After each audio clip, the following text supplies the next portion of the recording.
Oi gente, tudo bom? Eu sou Paulo Nogueira, escritor, crítico literário e professor de literatura. Hoje eu vou falar sobre autobiografias. Autobiografias são as memórias de algum ser humano que decide recapitular a sua vida num texto. Tá? Ela tem características especiais que, por exemplo, ao contrário da biografia feita por um outro autor, a respeito de algum personagem, alguma figura histórica, que tem mais distanciamento, né? Aquele que escreve as suas próprias memórias tem que lidar com questões como a precariedade da memória subjetiva, né? Da memória afetiva, né? Do seu ego e toda uma série de seleções que ele vai fazer, né? Até um subgênero literário que tem desenvolvido bastante nas últimas décadas, é uma combinação de autobiografia com ficção, que é exatamente a autoficção, né? que conjuga as características do autor, né? Por assim dizer, a pessoa física, né? Com o narrador e o protagonista, uma espécie de 3 em 1. Tá? Eu vou falar aqui de algumas biografias tentando aplicar um critério de representatividade dessas biografias, mas também biografias, melhor, autobiografias que eu gosto bastante. Então, não dá para falar de tudo, senão fica muito longo o vídeo. Então, por exemplo, eu não vou falar de uma autobiografia que eu gosto bastante, que é de uma escritora jornalista americana, a Joan Didion. Tem um documentário excelente sobre ela na Netflix. Vocês põem lá na busca da Netflix, Joan Didion, né, e que vai aparecer o documentário, vale a pena ver, uma escritora, ela ainda está viva. Tá? E a autobiografia dela é O Ano do Pensamento Mágico, que ela se ocupa da morte do marido dela e depois da filha dela. Né? Tem uma frase marcante que é: a nossa vida muda muito rápido, a nossa vida muda num instante. Tá? A gente senta para jantar e, de repente, a vida que a gente levava mudou para sempre. Tá? Outra biografia que eu não vou falar, autobiografia que eu não vou falar, é do Jean-Paul Sartre, está aqui, As Palavras, que ele se ocupa basicamente da infância dele. Tá? O título não podia ser melhor escolhido, porque o Sartre ele viveu a vida inteira no meio de texto, lendo e escrevendo textos. Então, ele começa por dizer que ele não tem complexo de Édipo, porque o pai dele morreu praticamente quando ele era bebê, né? Então ele nunca teve esse antagonismo que o Freud aponta.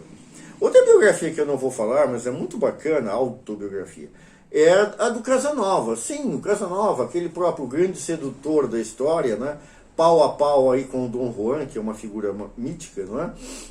O Casanova é uma figura histórica do século XVIII, tá? Ele foi uma das figuras, uma figura periférica, tá? Mas muito carismática do iluminismo, do século XVIII. Ele conheceu quase todas as figurinhas carimbadas do iluminismo a partir de Veneza, depois percorrendo a França, indo a Paris, né? E no final da vida dele é uma biografia extremamente divertida e legível, um belo painel do século XVIII, o século dos enciclopedistas, né, que tanto marcou a história da humanidade, tá? Em que ele diz aqui, os últimos anos da vida dele foram dedicados à escrita dessa autobiografia, que é considerada uma obra-prima no gênero, tá? E ele diz aqui que ele seduziu 118 mulheres, o que, tendo em conta a reputação dele, é um número relativamente modesto. Tá? Então vamos começar agora a falar de fato daquelas que eu vou me ocupar durante mais tempo, as memórias e autobiografias. Tá? Não vou falar também da do Santo Agostinho, que talvez seja a primeira historicamente, porque eu já falei no vídeo das biografias propriamente ditas. Tá? Numa autobiografia, o autor, né, que é ao mesmo tempo o sujeito e o objeto desse texto, né, ele tenta se apresentar como uma criatura única. Né? O próprio Jean-Jacques Rousseau, então aqui as confissões dele, não é? meio que plagiando o título do Santo Agostinho, ou fazendo uma referência, né? Ele diz assim, nunca existiu ninguém, nunca existiu, não existe, nem existirá uma pessoa como eu, né? E ele apregou, e com razão, uma incomparável sinceridade dele, honestidade nas coisas que ele vai contar, embora haja sempre aquele elemento de subjetividade, tá? Por exemplo, o Rousseau, ele começa por revelar coisas que eventualmente, aquela expressão inglesa, too much information, não é? Coisas que a gente talvez preferisse não saber, que ele era masoquista no domínio erótico, adorava levar chicotadas no bumbum, tá? E tem um outro aspecto também, que ele se excitava se exibindo para as pessoas, não é? Nos becos, né? O Rousseau, de fato, ele era uma figurinha bem complicadinha. Ele era hipocondríaco a vida inteira, ele desenvolveu uma galopante mania de perseguição, demonstrando bastante ingratidão em relação a amigos que o ajudaram muito, né? Por exemplo, o filósofo britânico David Hume, outro as do iluminismo, né? O Rousseau, ele nasceu em Genebra, na Suíça, e assim, daqueles empregos que ele não pediu demissão, foi ele próprio demitido. Ele fez uma vigarice, ele começou por dar aulas de música, se apresentando como um grande músico, né? E, na verdade, ele não entendia patavina de música. Até que ele foi desmascarado quando um dia ele pediram para tocar a sonata que ele dizia ter composto, e aquilo soou pior do que uma música da Anitta. E é verdade que nesse aspecto ele se redimiu depois, tá? Quando ele acabou por estudar laboriosamente música, acabou aprendendo bastante sobre música, tanto que ele criou um tipo de notação musical, e ele escreveu verbete sobre música na enciclopédia, a famosa enciclopédia do século XVIII, do Iluminismo, organizada pelo Diderot e pelo D'Alembert, tá? O Rousseau, além das Confissões, ele tem aquele livro Contrato Social, que marcou muito a filosofia política moderna, né? Em que ele cria também o conceito do bom selvagem. Do bom selvagem ele não estava falando da Iracema, virgem dos lábios de mel, tá? Ele estava sugerindo que o ser humano nasce assim um querubim, né? E depois a sociedade é que corrompe essa coisinha fofa, né? E isso levou a muitos mal entendidos, né? Hoje uma criança do prezinho, por exemplo, tende a pensar, né, que um caçador de cabeças da Polinésia, ou um asteca arrancando o coração da sua vítima, ainda viva, num sacrifício humano, tá? Eram pessoas muito melhores do que, digamos, um jesuíta. Tá? Além disso, o Rousseau ele também foi muito influente em termos de teoria da educação e pedagogia num livro chamado Emílio. Tá? Agora, é o outro lado da história. O Rousseau teve alguns filhos e abandonou-os todos, ainda bebê, deixando-os nas portas dos orfanatos de Paris. Tá? Vamos recuar um pouquinho no tempo e falar rapidinho do Benvenuto Cellini, né? Do Renascimento. Foi um escultor, uma figura importante do Renascimento, um grande escultor, tá? E a autobiografia de Benvenuto Cellini é certamente a autobiografia mais relevante de um período decisivo da história humana, que é a Renascença, tá? O fim da Idade Média e todas as revoluções culturais da Renascença. O Cellini, ele não era flor que se cheirasse, tá? E por isso mesmo é muito legível essa autobiografia dele. Ele confessa nessa autobiografia que ele matou 5 pessoas, tá? Não pensem que foi assim em legítima defesa para salvar a sua vida, porque ele não tinha outra opção, né? Não, foi meio que num chilique que ele teve, num piti lá que ele teve, e simplesmente matou outra pessoa. Ele também conta que ele convivia sexualmente com garotos e garotas, e a autobiografia dele foi ditada a um rapaz de 14 anos. Tá? É uma biografia tão picante, tão suculenta, tá? Que ela depois foi adaptada para outras linguagens como uma ópera do compositor francês Hector Berlioz, tá? E um musical na Broadway do Ira Gershwin, o irmão menos badalado do George Gershwin, tá? E do Kurt Weill, que foi o parceiro do Bertolt Brecht. Tá?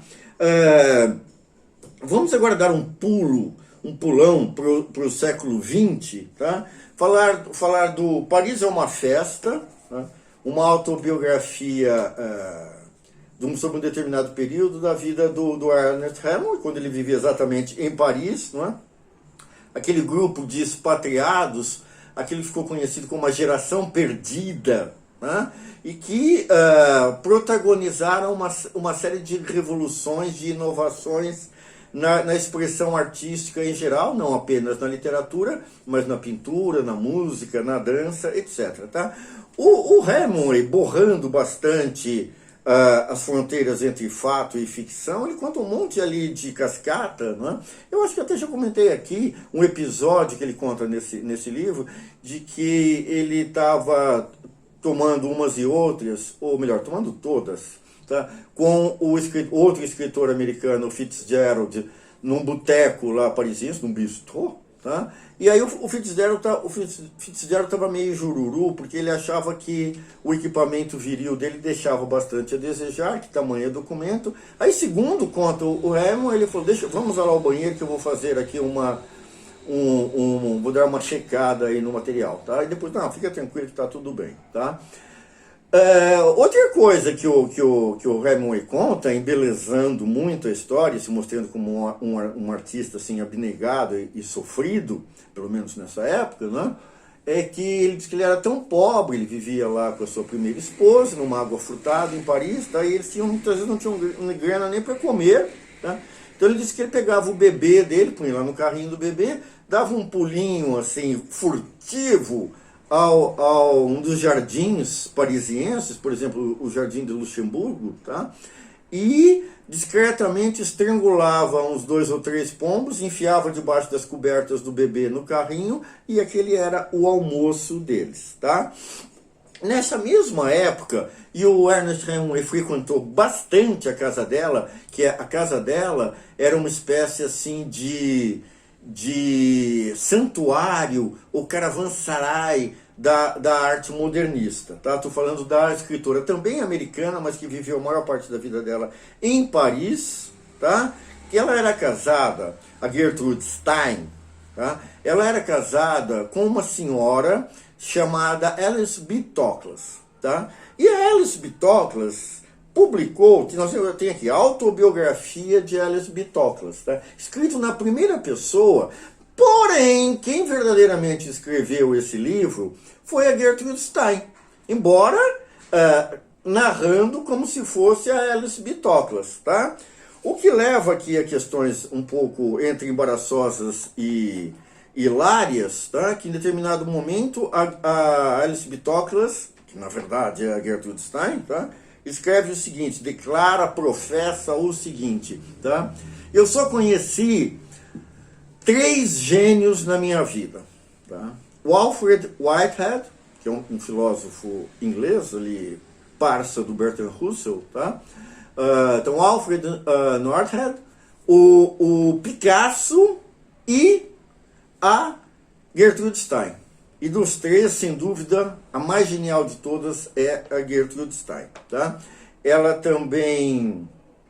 A Gertrude Stein, aliás, essa capa aqui, eu espero que eventualmente vai aparecer aqui uma ilustração, ela era uma grande colecionadora de pintores modernistas. Ela tinha vários quadros do Braque, do Modigliani e do Picasso, que era assim assíduo na casa dela, tá? E a Alice B. Toklas aqui também elogia bastante até a boniteza da Gertrude Stein, tá? Que era assim, um intelecto superior, uma mulher extremamente talentosa, tá? Mas não era propriamente uma gatinha, vamos combinar.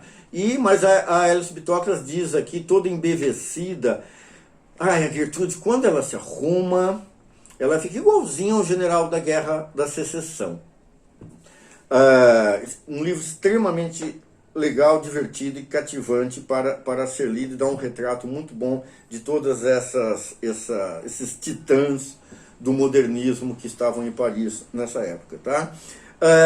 Uma outra biografia que eu sou assim, tiete, é Na Outra Margem da Memória, do Vladimir Nabokov, tá? Em inglês Speak Memory, tá? O Vladimir Nabokov, vamos combinar uma coisa, quase ninguém escrevia tão bem quanto ele, tá? Assim, em termos estilísticos, em termos de melodia, de ritmo, de vocabulário, tá? O Nabokov, ele nasceu na Rússia, né? E ele aprendeu inglês ainda antes ou simultaneamente com o russo, tá? Depois ele foi expatriado, depois da Revolução Russa, né? E ele nunca mais voltou para a Rússia, ao contrário, por exemplo, do Solzhenitsyn, que acabou voltando, tá? E na outra margem da memória, tá? E o Nabokov, ele dizia, não preciso votar, porque aquele país que eu conheci não existe mais e nunca mais existirá. Mas eu tenho aquele relicário encantado do escritor, que é a sua memória afetiva, tá? E no meu país, nada mudará e ninguém nunca morrerá. Uma vez lhe perguntaram... Ele escreveu obras-primas originalmente em 3 línguas. Escreveu originalmente em alemão, em francês e em inglês. Como foi escrito, por exemplo, desculpem, gente, alemão não, russo, assim que é, russo, inglês e francês. Ele escreveu em inglês a Lolita, por exemplo, tá?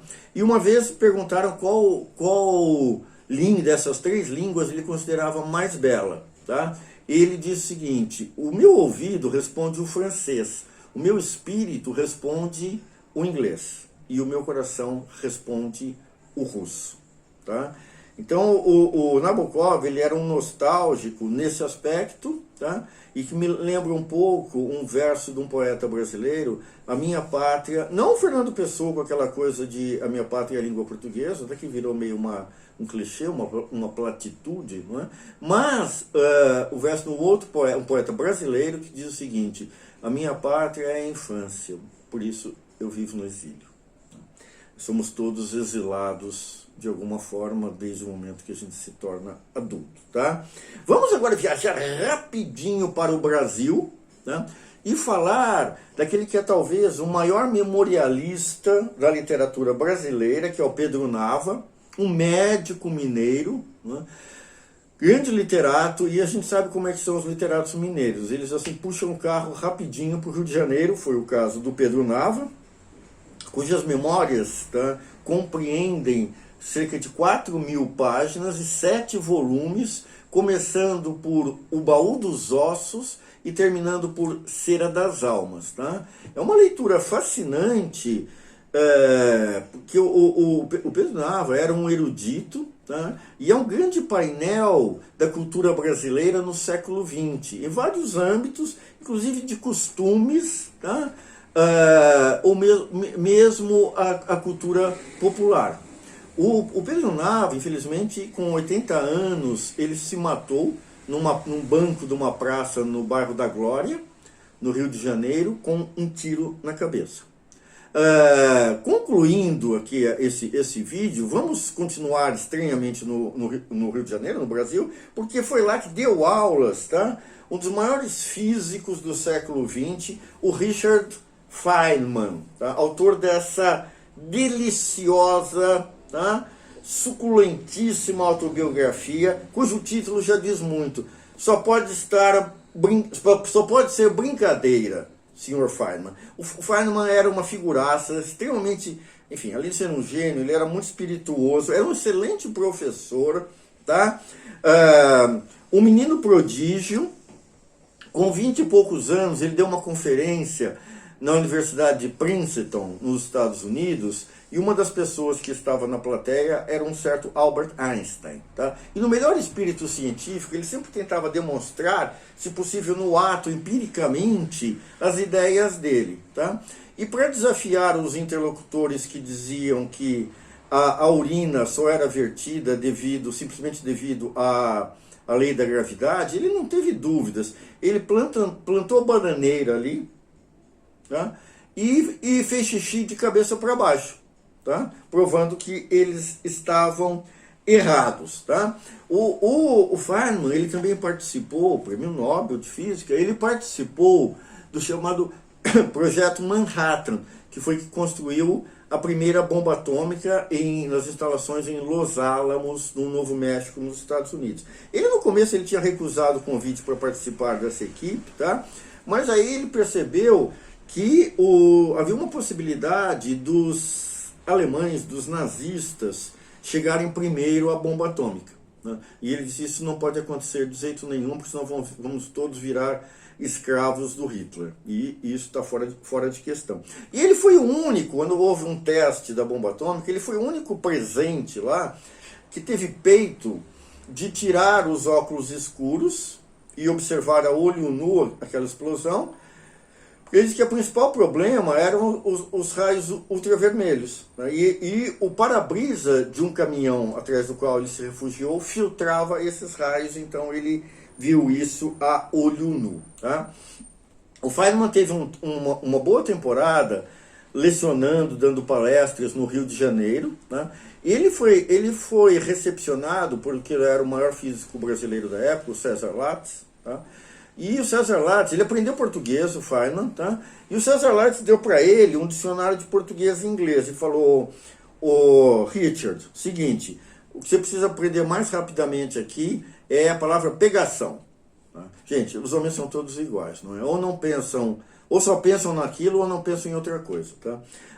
O Feynman, ele era tão essa figuraça que ele saiu num bloquinho de carnaval em Ipanema, todo lampeiro. Né?